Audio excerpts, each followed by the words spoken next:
नामदेव ढसाळ, संत तुकाराम, संत कबीर यांची नावं आणि यांच्या कविता वाचणं हे सभागृहामध्ये वाचतो आहोत म्हणून मला प्रोटेक्शन आहे, अटक होणार नाही.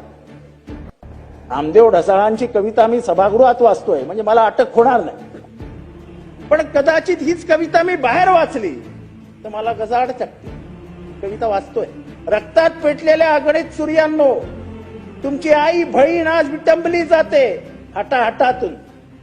मवाल्यासारखे माजलेले उन्मत्त निरो आजही मेणबत्ती सारखे जाळतात माणसं चौका चौकातून.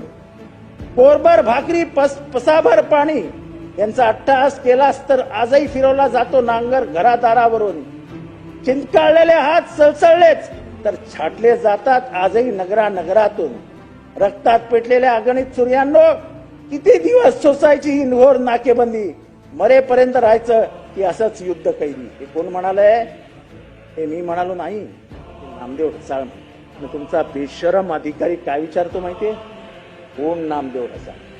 त्याला जाऊन सांगा, हा नाम्या, हा आमचा नाम्या, एका गरीब घरात जन्मलेला, उपाशी पोटी झोपलेला नामा, हा प्रत्येक शब्दातनं व्यथा व्यक्त करत होता गरीब पोटाची. इथल्या जात व्यवस्थेची, इथल्या धर्म व्यवस्थेची, इथल्या जात वर्चस्ववादाची. आणि तुम्ही विचारते कोण नाम्या?